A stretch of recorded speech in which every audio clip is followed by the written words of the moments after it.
Hey guys, welcome back to Dish Nation. I am here backstage at Walt Disney World in the Animal Kingdom in Florida. As you can see, there are some gorgeous elephants behind me. We are here in celebration of the Blu-ray release of The Lion King, but first I'm going to talk to some of the creative minds behind the film.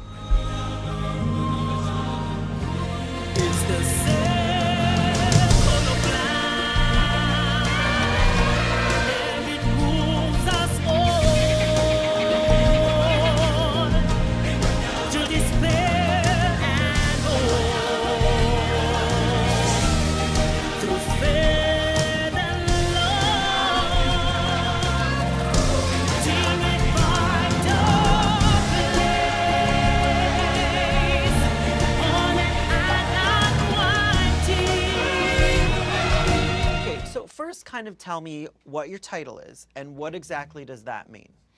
Okay, I'm a visual effects supervisor and also was a second unit director on the movie.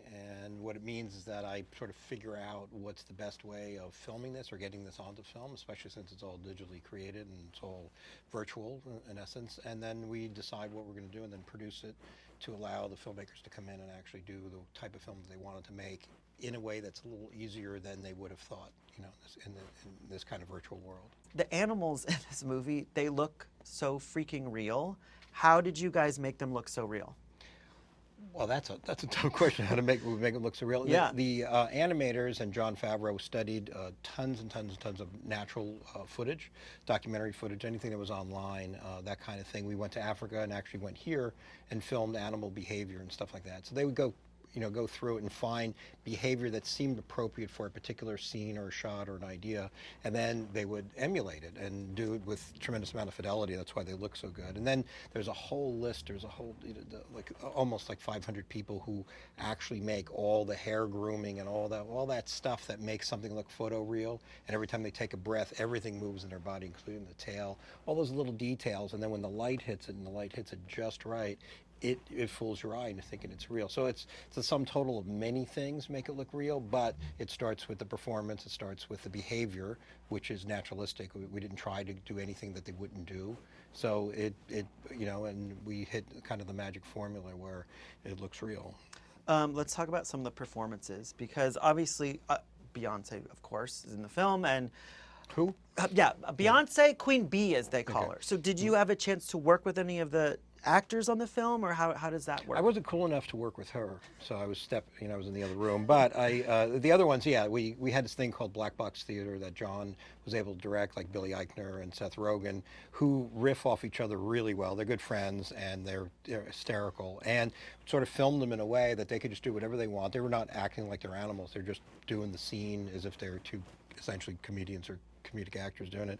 And then we filmed it with like 8 or 10 cameras to get every kind of nuance, every kind of breath that they would take, and all that sort of stuff to add their particular comedic flavor to it. So we work with them quite a bit, and a lot of them were James Earl Jones was in New York, so we sent a film crew. Actually, my son actually went there and filmed him to give the animators, all the different looks of him performing. And Chiwetel was in London, and so not everybody was in the same spot at the same time. But Billy Eichner came in, and Seth, they came in a lot, and they changed some dialogue and did their own thing.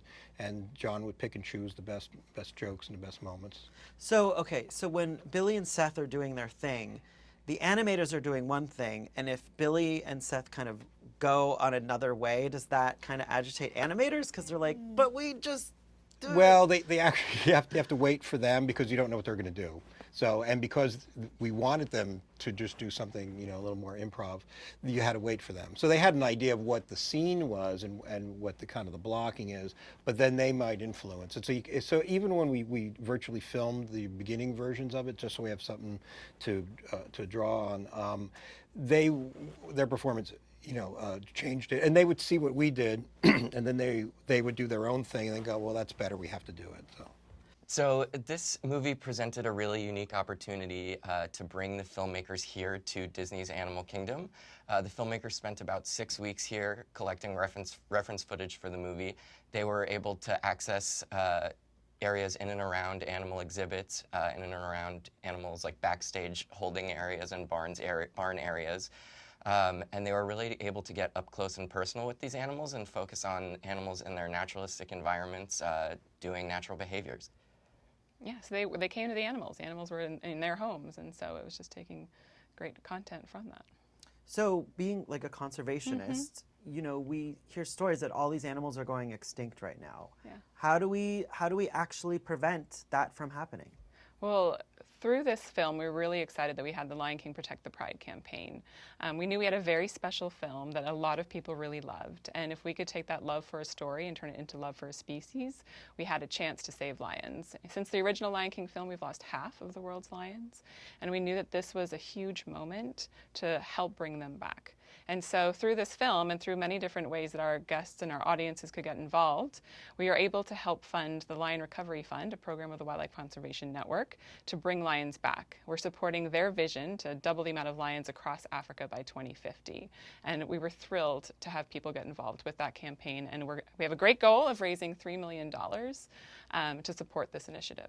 Do you want me to get out my credit card? Sure. I'll take money from anyone.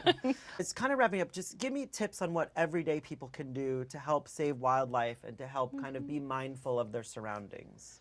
Absolutely.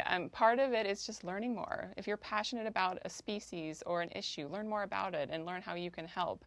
You know, look at what you do in your everyday actions. Everything from, you know, how you think about what the purchases you make and if they're sustainable, and how you think about how you know, deal with your own personal impact on the planet. There's easy things that you can do in your everyday life to help save wildlife.